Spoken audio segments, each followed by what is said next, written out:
Machine భగీరథలో 20,000 కోట్ల scam, 53% ఇళ్లకు నేటికి అందని నీరు, టెక్నికల్ రీజన్స్తోనే కొందరికి రుణమాఫీ ఆలస్యం, త్వరలో ఇంద్రమ్మ ఇళ్లకు శ్రీకారం. మంత్రి పొంగులేటి శ్రీనివాసరెడ్డి బీఆర్ఎస్ గొప్పగా ప్రచారం చేసుకున్నటువంటి మిషన్ భగీరథ స్కీమ్లో 15,000 కోట్ల నుంచి 20,000 కోట్ల వరకు అవినీతి జరిగిందని మంత్రి పొంగులేటి శ్రీనివాసరెడ్డి సంచలన కామెంట్ చేశారు. ఈ స్కీమ్పై సర్వే నిర్వహిస్తే 53% ఇళ్లకు నేటికి మంచినీరు అందడం లేదనే విషయం వెలుగులోకి వచ్చిందన్నారు. టెక్నికల్ రీజన్స్ వల్లే కొంతమంది రైతులకు రుణమాఫీ కాలేదని, వీలైనంత త్వరగా సమస్యను పరిష్కరించి రుణమాఫీ చేస్తామని స్పష్టం చేశారు. సో పొంగులేటి శ్రీనివాసరెడ్డి వ్యాఖ్యలతోటి నేను 100% సమర్థిస్తున్నాను. ఎందుకు అంటే ఈ రాష్ట్రంలో మిషన్ భగీరథ పేరిట 40 నుంచి 45,000 కోట్ల రూపాయలు మిషన్ భగీరథకు ఖర్చు చేయడం జరిగింది. సో 2018 ఎన్నికల్లోనే కేసీఆర్ ఏం చెప్పిందంటే ఇంటింటికి మేము నల్లా నీళ్ళు ఇచ్చినాం అని చెప్పేసి చెప్పడం జరిగింది. సో తర్వాత మనం ఎంక్వైరీ చేస్తే ఇంటింటికి కాదు కదా, ఊరూరు కూడా ఏమి రాదు. ఎందుకంటే ఈ మిషన్ భగీరథ అనేది సో పక్కన పెడితే మనకు 2014 ముందే ప్రతి ఊర్లో కూడా ఇంటింటికి నల్లా నీళ్లు అందించేటువంటి కార్యక్రమం ఉండేది, ఇప్పటికి కూడా ఉంది. సో దాన్ని కొంత సెటరేట్ చేసే భాగంలో కేసీఆర్ ఒక ప్రయత్నం చేసిండు అనుకుందాం, కానీ ఎక్కడ కూడా అప్గ్రేడ్ చేయలేదు. కేవలం పాత ట్యాంకులకే పచ్చరంగు వేసేసి మొత్తానికైతే చేసేసి పాత ఓన్లీ అండర్ గ్రౌండ్ సంబంధించినటువంటి ఏదైతే పైప్ లైన్ అవుతుందో అది మాత్రమే నిర్మాణం చేసింది తప్ప ఎక్కడ కూడా మిషన్ భగీరథ ద్వారా పెద్ద ఎత్తున ప్రయత్నం చేసినటువంటి దాఖలాలు లేవు అనేది చాలా స్పష్టంగా నేనైతే చెప్పగలను. ఇప్పటికి కూడా 50% పైగా ఇండ్లకు ఇంతవరకు మిషన్ భగీరథ ద్వారా నీళ్లు అందలేదు అనేది చాలా స్పష్టంగా మేము ఎప్పుడో 2018లోనే చెప్పినాం. పొంగులేటి శ్రీనివాసరెడ్డి ఈరోజు చెప్తా ఉన్నాడు, కానీ మేము గతంలోనే 2018లోనే చెప్పినాం, అరే బాబు ఇంటింటికి నీళ్లు రాలేదురా నాయన, మీరు ఇదంతా పెద్ద స్కాము అని చెప్పేసి కూడా ఆనాడే 5 సంవత్సరాల క్రితమే చెప్పడం జరిగింది. సో ఇప్పుడు దీనిలో పెద్ద ఆశ్చర్యం లేదు. కాకపోతే దాని మీద మీకు చిత్తశుద్ధి ఉంటే సో దాని మీద ఎంక్వైరీ చేయండి. ఎంక్వైరీ చేసి తప్పు తేలితే ఆ మిషన్ భగీరథ చైర్మన్ ఎవరు, దానికి సంబంధిత మంత్రి ఎవరో ఇమీడియట్గా వాళ్ళని శిక్షించాలని చెప్పేసి కోరుతాను. అలా చేయకుండా మీరు ఏదో ఆరోపణలు చేస్తా అంటే కుదరదు. ఇంకొక విషయం కూడా ఇక్కడ చెప్పాలి మిత్రులారా, ఎందుకు అంటే కేసీఆర్ తీసుకొచ్చినటువంటి వరస్ట్ స్కీమ్లు ఏవైతే ఉన్నాయో అవి వాటి ద్వారా లక్షల కోట్ల రూపాయలు వృధా అవ్వడమే కాకుండా అవి దేనికి పనికి రాకుండా అయిపోయినాయి. సో ఇందులో నేను చాలా కొంతమందికి నేను చెప్పేటువంటి విషయం నచ్చకపోవచ్చు, కానీ ఇది నిజం. మిషన్ భగీరథ ఒకటి ఉంది కదా, ఇది ముమ్మాటికి స్కామే, ఇందులో నో డౌట్. ఎందుకంటే 2018 ఎన్నికలకు సంబంధించినటువంటి ఫండ్ ఏదైతుందో ఈ మిషన్ భగీరథ నుంచే ఆ ఫండ్ని ఆ రోజు బీఆర్ఎస్ పార్టీ ఖర్చు పెట్టడం జరిగింది. అందులో చాలా క్లారిటీ మాకైతే ఉంది. ఆ తర్వాత మిషన్ కాకతీయ, ఆ తర్వాత కాళేశ్వరం,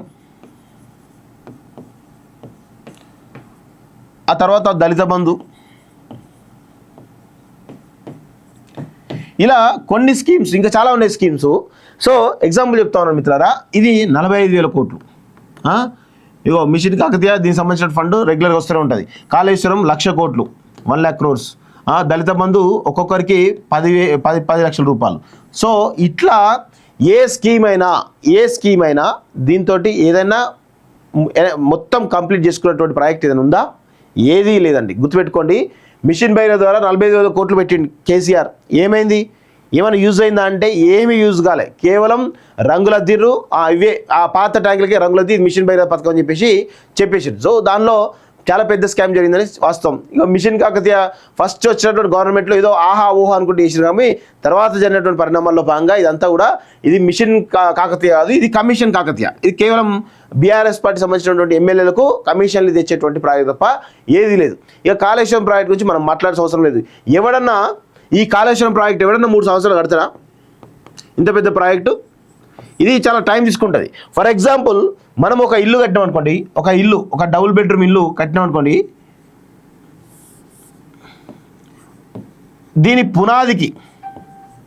పునాదికి కనీసం అంటే 4 రోజుల పాటు మనం నీళ్ళు పోస్తాం. ఆ తర్వాత గోడలు కడతాం. ఆ గోడలకు కట్టిన తర్వాత కూడా 4 రోజుల పాటు నీళ్ళు పోస్తాం. తర్వాత స్లాబ్ వేస్తాం. ఆ స్లాబ్కు దాదాపు నెలకు పైననే నీళ్ళు పోస్తాం. ఇలా ప్రతి దశలోనూ కూడా ఒక చిన్న ఇల్లు కట్టాలంటే సంవత్సర కాలం పడుతుందండి. ఎందుకు అంటే పునాదులకు కానీ గోడలకు కానీ స్లాబ్కు కానీ వాటి పటిష్టం కావాలంటే వాటికి ఎప్పటికప్పుడు నీళ్లు పోస్తూ ఉండాలి నెలల రోజుల పాటు. సో అప్పుడు అది పటుత్వం పెరుగుతుంది. ఆ గోడలకు కానీ పునాదికి కానీ స్లాబ్కి కానీ పటుత్వం పెరుగుతుంది. సో పటుత్వం పెరిగితే ఏమవుతుందంటే మనం దాని జీవితకాలం పెరుగుతుంది. సో అదే కొన ఒక ఇల్లు కట్టడానికే ఒక చిన్న ఇల్లు, అది నాకు తెలిసి 30 లక్షలు 40 లక్షలు ఖర్చు అవుతుందండి. సో దానికే ఒక సంవత్సర కాలం పాటు పడితే మరి ఇక్కడ కాళేశ్వరం ప్రాజెక్ట్కి ఎన్ని సంవత్సరాలు పట్టాలండి? 3 సంవత్సరాల్లో ఆగమేఘాల మీద కట్టాల్సిన అవసరం ఏంది? సో ఆగమేఘాల మీద పెద్ద ఎత్తున కట్టడం వల్ల ఈరోజు అన్నారం కానీ సుందీల కానీ అదేవిధంగా మేడిగడ్డ కానీ ఏ విధంగా వాటి పరిస్థితి ఉందో మనం చూస్తూ ఉన్నాం. సో ఈ విధంగా ఇది పరిస్థితి. ఇక దళిత బంధు ద్వారా మీరు ఎన్ని వేల మందికి ఇచ్చారు? దళిత బంధు ద్వారా ఎంతమంది దళితులు మీరు ఇచ్చినటువంటి 10 లక్షల వల్ల ఎంతమంది కుటుంబాలు బాగుపడ్డాయో చెప్పేటువంటి దమ్ము ధైర్యం ఉందా అని చెప్పేసి అడుగుతా ఉన్నాను ఏది కల్వకుంట్ల కుటుంబాన్ని. సో ఇది కూడా పెద్ద మోసమే. ఎస్, దళిత బంధు అనేది దళితుల మోసం చేసేటువంటి స్కీమ్ అనేటువంటి విషయాన్ని గుర్తుపెట్టుకోవాలి.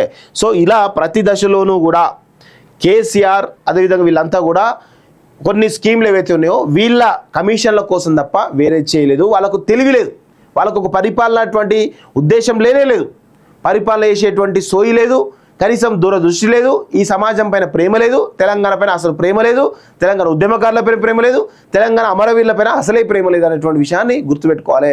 వాళ్ళు కేవలం కల్వకుంట్ల కుటుంబం డబ్బుల కోసం మాత్రమే పనిచేసింది, కమిషన్ల కోసం మాత్రమే పనిచేసింది. దాదాపు ఇప్పుడున్నటువంటి పరిస్థితిలో 1-2 లక్షల కోట్లకు పైన వాళ్ళు సంపాదించినటువంటి విషయాన్ని గుర్తుపెట్టుకోవాలి మిత్రులారా. సో ఈ విధంగా వీళ్ళైతే అనేకమైనటువంటి దుర్మార్గాలు, అరాచకాలు, అక్రమాలు, అన్యాయాలు, అవినీతి ఇలా గత 10 సంవత్సరాల్లో వీళ్ళు చేసినటువంటి పాలన అస్తవ్యస్తమైనటువంటి పాలన తెలంగాణ మొత్తం కూడా ముంచి పడేసారు అనేది చాలా స్పష్టంగా మనమైతే చెప్పగలం మిత్రులారా. నెక్స్ట్ 1150 మంది ఇంజనీర్లు వారం రోజుల్లో కొత్తగా విధుల్లోకి. హైదరాబాద్లో పోస్టింగ్ కోసం ఎక్కువ ఆప్షన్లు. ఎంపీలు, ఎమ్మెల్యేలు, ఎమ్మెల్సీలతో సిఫారసులు. వేకెన్సీ చార్ట్, అపాయింట్మెంట్ లిస్ట్పై ఆఫీసర్ల తర్జాపరచంటూ ఒకరి చూస్తాం. బీసీని స్టేట్ చీఫ్ చేసే దమ్ముందా? రిజర్వేషన్లను 42% నుంచి 23% ఎందుకు తగ్గించారు? కేంద్రానికి టీపీ చీఫ్ మహేష్ గౌడ్ ప్రశ్న. సో ఇది వాస్తవమే, మరి దీని గురించి ఏం చెప్తారో చూడాల్సిన అవసరం అయితే ఉంది. సో అఫీషియల్ ఫోర్జరీ, అన్ని ఫైళ్లకు ఉన్నతాధికారుల పర్మిషన్, ఆమోద పత్రాలపై మాత్రం లోకల్ ఆఫీసర్ల డిజిటల్ సైన్. హెచ్ఎండిఏ రెవెన్యూ శాఖలో వింత ధోరణి, స్థానిక అధికారులపై కేసుల నమోదుపై అభ్యంతరాలు, హైడ్రా చర్యలతో చర్చనీయాంశంగా విధానాలు అంటూ ఒకరిని చూస్తాను. పంట వేసే రైతులకే భరోసా, అన్నదాతల అభిప్రాయం సైతం ఇదే. భూమి ఓనర్ కౌలు అయితే తెలుసుకోవాలి, దీనిపై నిర్ణయం కోసమే గైడ్లైన్స్లో ఆలస్యం. ఢిల్లీలో మీడియాతో మంత్రి తుమ్మల నాగేశ్వరరావు అంటూ చూస్తా ఉన్నాం. సో వాస్తవమే కదా, కరెక్టే కదా, దీన్ని కాంట్రవర్సీ చేయాల్సిన అవసరం లేదు. ఎందుకంటే మనకు మన రాష్ట్ర ప్రభుత్వ ఉద్దేశం ఏంది? రైతుకు మేలు చేయాలి. ఎవరు రైతులు అంటే పంట వేసేటువంటి రైతుకు మేలు చేయాలి తప్ప వేరే వాళ్ళకు మేలు చేయొద్దు. ఎందుకు చేయాలి? వేరే వాళ్ళకి పంట వేసేదేమో ఆ రైతు, ఆ బెనిఫిట్ పొందే వేరేటోడు, ఇట్లా ఎందుకు చేయాలి? గతంలో నేను అదే చెప్తాను, రైతు బంధు కూడా పెద్ద మోసం. ఇంతకుముందు 4 చెప్పినా 4 కట్టిన తర్వాత